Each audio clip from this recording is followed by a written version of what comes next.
malam, Mbak Hadia. Nadia.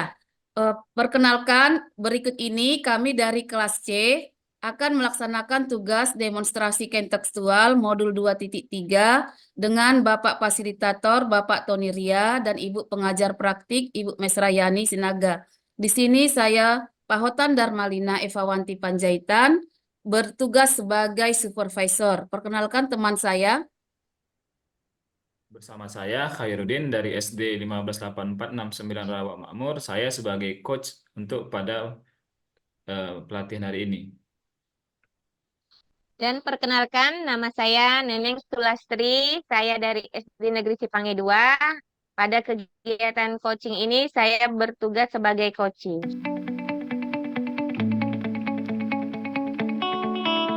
Selamat pagi, Pak Koirudin. Apa Selamat kabarnya, pagi Pak? Bu Pahotan. Selamat pagi Bu Pahotan. Kabar saya baik Bu. Ibu sendiri bagaimana kabarnya? Kabar saya juga baik-baik saja, Pak Koirudin. Nah, Pak Koirudin, sebelum kita nanti melakukan coaching pada pagi hari ini, sebagai tahap pra-observasi, saya akan melakukan pengajuan beberapa pertanyaan nih kepada Pak Koirudin. Boleh ya, Pak? Ya, tentu saja boleh Bu. Boleh-boleh saja. Saya siap ditanya untuk kegiatan mm, kita hari ini Bu Pahotan. Oh, terima kasih ya Pak Koir.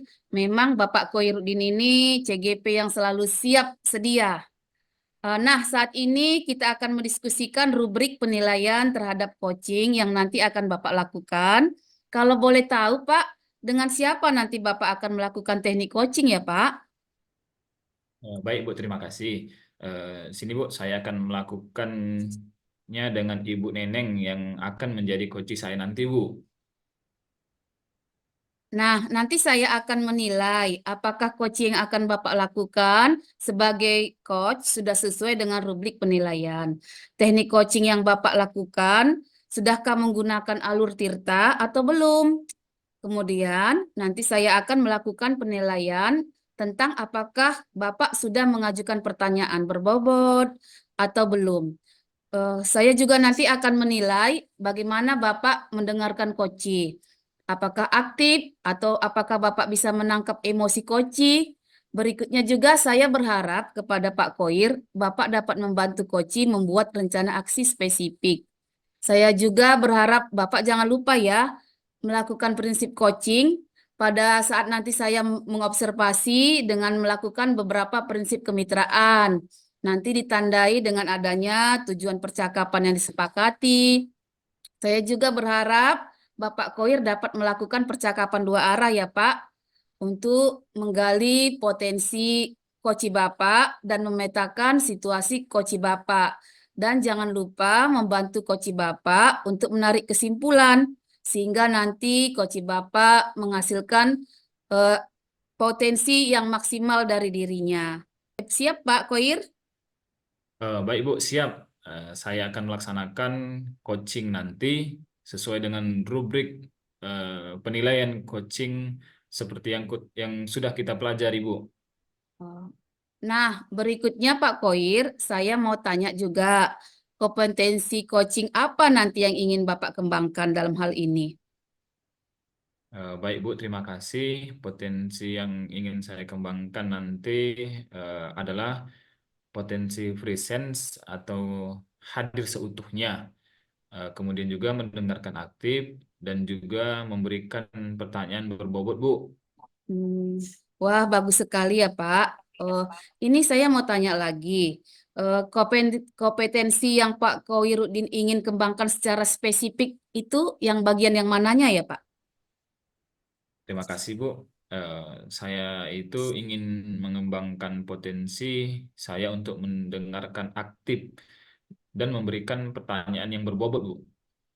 Nah, pertanyaan terakhir ya Pak Koir, untuk sesi praobservasi kali ini, apa indikator ketercapaian serta tujuan pengembangan yang ingin Bapak capai untuk kegiatan kali ini, Pak? Terima kasih Bu. Di sini saya ingin coach saya ini ya Bu bisa menemukan solusi dari permasalahannya. sehingga dia bisa memaksimalkan Bu potensi yang ada dalam dirinya. Baiklah, Pak Koir, demikian dulu pra-observasi kita pada pagi kali ini. Silakan Pak Koirudin melakukan proses coaching pada coachingnya. Terima kasih, silakan ya Pak. Saya akan memperhatikan dari sini ya Pak. Terima kasih Bu.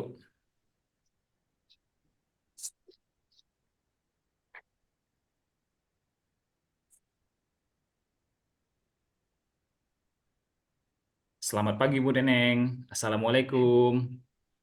Selamat pagi juga, Pak. Waalaikumsalam. Bu Neneng, akhir-akhir ini saya perhatikan orang ibu setiap selesai mengajar tuh ya Bu ya, ada sesuatu yang serius ibu pikirkan. Benar sih, Pak. Eh, Pak Khairuddin, gini. Bolehkah saya meminta waktunya sebentar? Saya ingin bercerita tentang apa yang saya rasakan akhir-akhir ini di kelas. Nah, kebetulan ini menyangkut siswa di kelas. Mungkin membutuhkan waktu yang agak lama nih, Pak. Gimana, Pak? Tidak apa-apa, Pak? Baik Bu, silahkan Bu, boleh-boleh saja. Tidak apa-apa Bu, sebelumnya Ibu duduk dulu ya, cari posisi yang paling nyaman. Biar ngobrolnya santai saja dulu Bu. Coba deh Bu, sekarang tutup mata Ibu. Tutup mata Ibu, tarik napas dalam-dalam, kemudian hembuskan perlahan-lahan. Tarik lagi Bu, napas Ibu dalam-dalam, kemudian hembuskan perlahan-lahan. Lakukan Bu, sambil membayangkan sesuatu yang sangat menyenangkan. Kemudian silahkan Ibu buka mata Ibu kembali. Sekarang bagaimana perasaan Ibu? Terima kasih ya, Pak. Saya merasa sedikit lebih tenang. Saya memang perlu seseorang untuk membicarakan permasalahan yang sedang saya hadapi. Tapi terima kasih sebelumnya ya, Pak, sudah bersedia membantu. Gini Bu, jadi apa nih yang bisa saya bantu kepada Ibu? Gini, Pak, saya ingin mendapat solusi dari masalah saya. Hmm, coba dong Bu ceritakan. Saya ingin tahu apa yang menjadi beban di pikiran Ibu tentang murid-murid tersebut. Saya merasa murid saya ini, Pak, tidak seluruhnya aktif dalam kegiatan diskusi dan presentasi kelompok di dalam kelas. Hmm, mengapa Bu? Apa yang membuat Ibu merasa banyak yang tidak aktif? Begini, Pak, saya perhatikan setiap diskusi kelompok ada saja seolah siswa yang tidak serius dalam mengerjakan tugas, sering mengandalkan anggota yang mereka anggap lebih pintar saja atau yang terpilih sebagai ketua kelompok. Oh, begitu ya, Bu ya. Eh, Kemudian kayak ya, Bu, eh, apa target atau tujuan yang Ibu harapkan yang bisa dicapai setelah kita ngobrol lebih lanjut nanti? Saya ingin setelah kita melakukan kegiatan coaching ini, Pak, mendapatkan solusi yang tepat agar semua murid dapat berpartisipasi aktif saat berdiskusi dan presentasi hasil diskusi. Saat presentasi atau kelompok lain yang diminta menyimak, jarang ada yang bertanya atau yang berpendapat. Hmm. Jadi Bu, menurut Ibu ya, eh, hal apa yang membuat murid-murid Ibu kurang aktif dalam pembelajaran sehingga dengan metode diskusi kelompok tersebut? Hmm, salah, Pak. Mungkin karena mereka takut salah bicara atau tidak punya pertanyaan karena memang kurang paham, atau juga tugasnya terlalu mudah hingga dapat diselesaikan oleh beberapa anggota kelompok yang kerjanya lebih cepat. Oh, jadi Bu, dalam satu kelompok ya Bu, biasanya itu terdiri dari beberapa orang Bu. Ya, sekitar 7 sampai 8 orang lah, Pak. Oh, sudah bagus itu, Bu. Jadi menurut Ibu ya, apakah itu sudah efektif, Bu? Semula saya pikir itu akan memudahkan saya dalam merekap hasil kerja kelompok. Tapi dampak negatifnya malah dalam kerja kelompok itu, Pak. Ada yang cuma menunggu hasil atau cuma menyalin hasil jika tidak ditunjuk melakukan tugas penting yang ditentukan oleh ketua kelompok murid tersebut, Pak. Oke, oke, oke, oke. Jadi Bu, begitu ya Bu ya. Kira-kira, kira-kira ini ya Bu ya. Apa saja lah Bu yang dapat membuat murid Ibu itu supaya antusias dan aktif ya Bu dalam diskusi dan presentasi tersebut Bu. Menurut saya, mungkin masing-masing harus punya tugas yang lebih spesifik. Nah, Harus dikurangi jumlah anggota kelompoknya. Dan kalau bisa tugasnya yang bisa mereka kerjakan itu dengan senang hati gitu loh, Pak. ya, ya, ya. Wah, bagus sekali Bu. Saya juga Bu sependapat dengan Ibu ya. Lalu, lalu ini Bu ya, menurut pendapat Ibu sendiri mengenai tugas-tugas yang diberikan kepada kelompok kelompok tersebut Bu ya, apa penyebab penyimak presentasi tidak antusias di dalam bertanya ataupun menjawab dan juga di dalam berpendapat Bu? Hmm. Sepertinya karena tanggapannya yang homogen, terus yang menyampaikan pendapat juga seperti membaca resume tanpa ekspresi. Ya, jadi Hah? kegiatan diskusi itu tidak seru dan jadi membosankan gitu loh, Pak. Oh, eh, dalam pengorganisasian kelompok dan diferensiasi hasil diskusi ya Bu ya, serta cara menanggapi presentasi yang disimak ya Bu. Iya, iya Pak, benar itu Pak. Lalu ya Bu ya, apa itu Bu uh, alternatif perubahan yang sekiranya bisa Ibu lakukan sebagai langkah dalam pengorganisasian kelompok dan diferensiasi hasil diskusi, serta Bu, bagaimana cara menanggapi presentasi yang disimak tersebut, Bu? Mungkin saya akan coba perkecil lagi nih jumlah anggota kelompoknya. Terus alternatif hasil diskusi juga sepertinya perlu dimerdekakan, dianekaragamkan. Misalnya tuh bisa dengan gambar, poster, puisi, narasi deskriptif, atau apalah gitu ya kan Pak, yang mereka suka. Kan kalau dari gambar ada yang ingin diketahui maksudnya, itu bisa lebih memotivasi murid untuk bertanya. Wah, kalau itu ide yang sangat bagus itu ya, Bu ya. Sangat bagus, Bu. Lalu ya, Bu, penganeka-ragaman tanggapannya, Bu ya. Bagaimana kira-kira Bu agar lebih menarik gitu, Bu ya? Hmm. Menurut saya kan Pak, dimerdekakan dan diferensiasikan juga Pak. Misalnya nih, selain dengan deskripsi naratif, pantun bisa juga dengan gambar sederhana. Misalnya gambar permen, gambar bintang, bunga, atau apalah. Nah gitu maksud saya Pak. Terus pertanyaan juga bisa disampaikan secara tertulis. Misal Hmm. ditulis di stick note berwarna untuk ditempelkan di papan pertanyaan gitu, Pak. Hmm. Wah, kalau gitu, Bu, keren sekali, Bu. Saya sangat setuju. Mantap itu, Bu. Lalu ya, Bu ya, lalu bagaimana kalau ditanggapi dengan kalau yang ditanggapi dengan gambar itu tidak mengerti oleh bagaimana kira, Bu? Ya kalau bisa jangan asal gambar. Yang menanggapi dengan gambar harus bisa menjelaskan alasan mengapa ia menanggapi dengan gambar tersebut. Hmm, ide yang bagus itu, Bu. Saya setuju. Selanjutnya ya, Bu ya, bagaimana dengan langkah yang akan Ibu lakukan untuk mewujudkan ide keren Ibu tadi?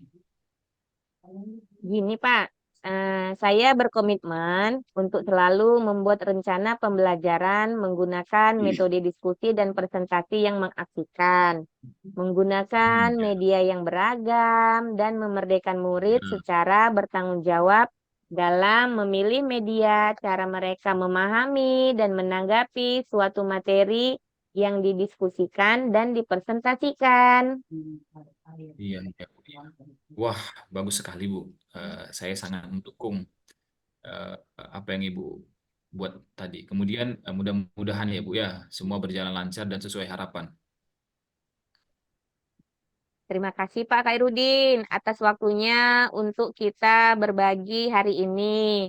Mudah-mudahan kita semua bisa menjadi guru yang selalu dirindukan oleh murid-murid kita. Amin ya Allah. Amin Bu. Terima kasih ya Bu atas Ya, waktunya. sama-sama Pak. Oke, saya tadi sudah melihat proses coaching yang Bapak Koirudin lakukan. Bagaimana Bapak menilai proses coaching tadi ya Pak? Syukur Alhamdulillah Bu, semuanya berjalan dengan lancar Bu. Eh, apa yang sudah Bapak dapatkan terkait indikator ketercapaian pengembangan yang Bapak inginkan? Eh, saya menilai proses coaching yang telah berjalan tadi sudah menunjukkan proses kita dengan baik.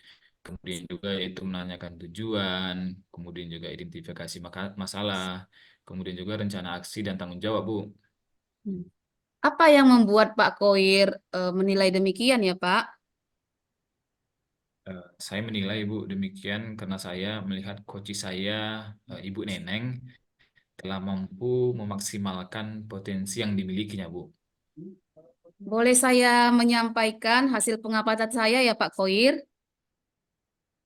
Hmm, boleh, Bu. Dengan senang Pak, hati, Bu. ya, terima kasih Pak Koir. Baiklah Pak Koir, dari hasil pengamatan saya sudah mendengar proses coaching yang sudah Bapak lakukan tadi. Ada beberapa catatan yang ingin saya sampaikan. Saya sudah melihat Bapak sudah melakukan proses coaching dengan sangat baik. Dengan melakukan proses coaching menggunakan alur Tirta, yaitu sudah menanyakan tujuan kepada coach, sudah mengidentifikasi permasalahan yang ada pada koci. Saya juga melihat Bapak Koir menuntun koci untuk dapat merencanakan tindakan aksi atau kegiatan yang akan dilakukan koci. Dan saya juga melihat Bapak Koir sudah mampu menemukan tanggung jawab pada koci agar nantinya rencana aksi yang dilakukannya dapat berjalan dengan baik. Saya juga melihat Bapak fokus ya tadi terhadap koci. Artinya di sini Bapak Koir telah melakukan presence, hadir seutuhnya. Bapak juga mendengar secara aktif dan juga Bapak melakukan pertanyaan-pertanyaan yang berbobot sesuai dengan kunci yang disampaikan oleh Koci tadi. Luar biasa ya Pak Koir, coaching yang kali ini Bapak lakukan. Mudah-mudahan Bapak sukses melakukan coaching-coaching berikutnya ya Pak. Bagaimana pendapat Bapak mengenai hal ini Pak?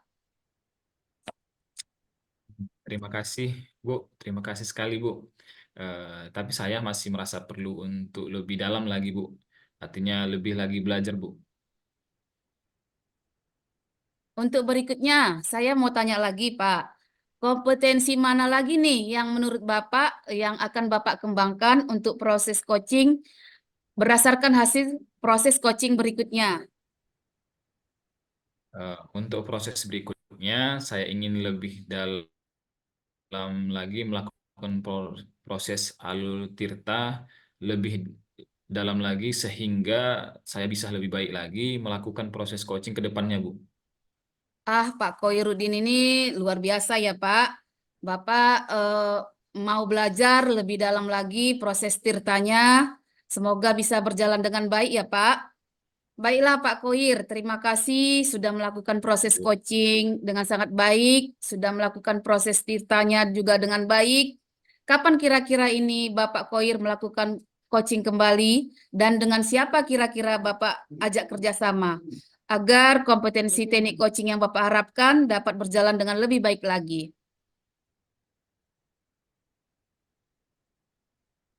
Terima kasih Bu, tentu saja secepatnya Bu Pahotan. Saya ingin berlatih terus agar saya dapat dekat dengan murid-murid saya Bu, tanpa harus menghakimi mereka. Saya mau mencoba besok Bu. Kebetulan saya ada murid yang memerlukan bantuan saya Bu. Dan yang ingin saya ajak kerjasama tentu saja rekan sejawat MGMP saya Bu. Dan juga yang terutama Ibu Pahotan. Bisakah Bu? Wah, garcep ya Pak ya. Saya sudah nggak sabar lagi nanti menunggu coaching Bapak berikutnya. Terima kasih sekali ya Pak Koir. Hari ini saya akan Ya, Bu. mencatat hasil pengamatan saya ke dalam form supervisi akademik. Nah, sebagai penutup ini Pak Koir menyimpulkan ya apa yang saya lihat tadi dan apa yang Bapak laksanakan tadi. Baiklah Bu.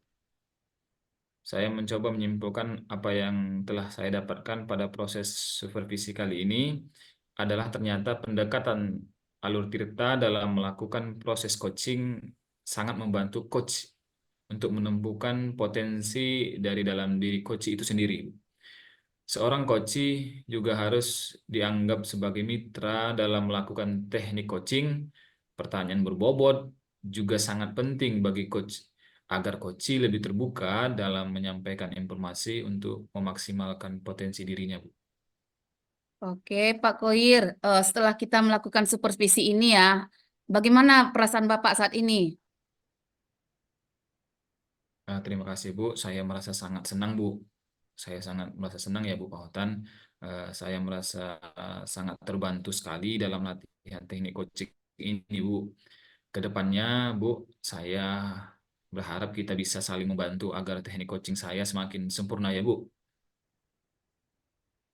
Tentu saja, Pak, kerjasama yang baik dalam membentuk kebaikan adalah hal yang penting yang harus kita kerjakan ya, Pak, sesuai dengan program CGP yang kita pelajari ya. Nanti kabari saya ya, Pak Koir, kapan Bapak butuh bantuan saya siap membantu Bapak. Baiklah, kalau begitu, Pak Koir, saya permisi dulu ya, Pak. Baik, Bu. Terima kasih sekali lagi ya, Bu. Ya, Pak Koir, sama-sama. Selamat pagi, Pak Koir. Selamat pagi, Bu. Demikianlah hasil supervisi yang kami lakukan tugas demonstrasi kontekstual modul 2.3. Terima kasih. CGP Angkatan CGP 10 Angkatan 10 Tergerak, bergerak, bergerak, menggerak.